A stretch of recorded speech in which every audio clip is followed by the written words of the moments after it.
Rick, this one is going to be called It Was a Good Day Because I Didn't Store Anything. You ready? I'm sure there's a good story in this one. Yes, Keith. Yeah, it's a good story. Michael Singer, who I really like a lot and who has also really contributed to my practice and the way that I go about it in terms of really focusing on working on me before I try to work on anything outside, work on me. And he talked about like a lot of why people suffer is because they store things inside. He said there are some people that collect stamps, there are other people that collect antiques. He said, but a lot of people, they store bad experiences and then they go back and try to, and they ruminate over them and in essence, relive them over and over again, perpetuating the suffering. So when I think about me having a good day, is often because I didn't store any bad experience or what my mind described or defined as a bad experience. That didn't mean challenging things didn't happen or stuff didn't hit my stuff that day. It did. It just meant that I didn't store it. So last week we had a conference at Mayo Clinic, and we have a health system, uh, a hospital in Rochester, a hospital in Jacksonville, Florida, and a hospital here in Arizona. So for this conference, people, employees from all of those sites came to Arizona, and which meant that our enterprise leaders were there too. One guy who's a retiree who has been at Mayo Clinic for over 30 years, who had been to Mayo Clinic for over 30 years, was there. And people celebrate him because for this particular conference, he has been powerful in that space of creating belonging for other people. His whole career has been dedicated to that in Mayo Clinic and outside the community. So he's well known and celebrated. And one of the enterprise leaders was there too. So as we were between sessions and going to breakout rooms, I was walking and I caught a glimpse of him and we made eye contact and we started to, you know, uh, hug each other and, reminisce. And then an enterprise leader walks by as he and I are mid, conversation and really really being with each other. A guy walks by and he, kind of like, oh, Trip. And so just kind of like pushes me out of the way, like on the Carol, like on the Carol Burnett show. And they just start talking, and Trip didn't say hi, Keith, and Marion didn't say, hey, Keith, Trip. None of that happened. I was, pushed aside.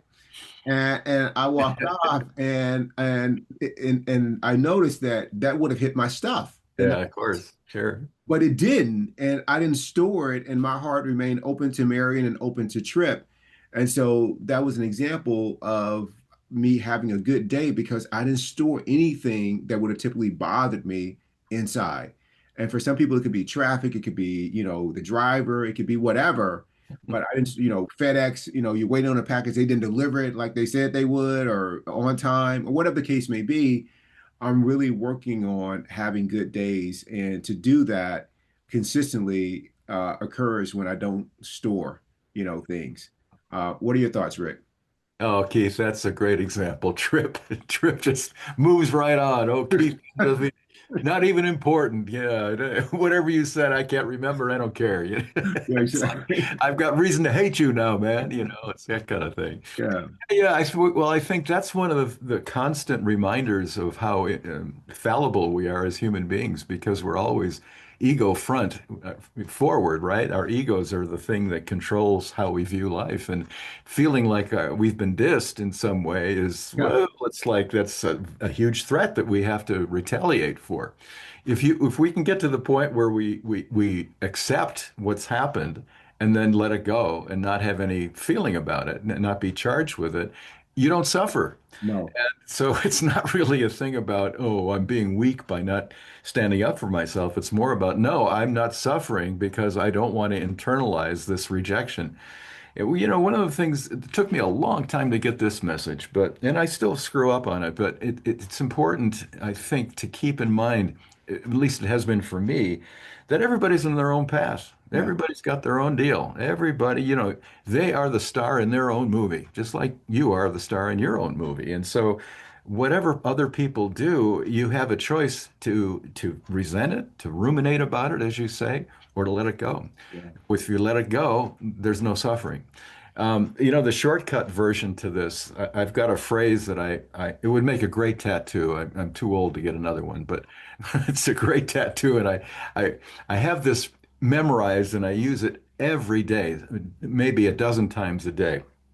And that is that the key to life is a sense of humor and a short memory. Yeah. I love that. We should do a podcast on that next. Yeah, one next. But it's true, if you can laugh something off like this thing with Trip, like we just had a chuckle over it, okay?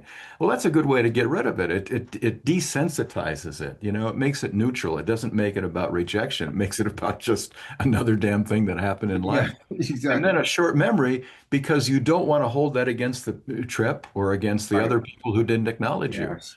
So you just start fresh the next day. I love that, Rick. We're gonna do a show on that and really unpack that. That's awesome. Rick, I love you. Thank you so much. I love you, Keith. Great example. Thanks, man. And say hi to Trip. Sure, you got it. Thanks, Yeah. Rick.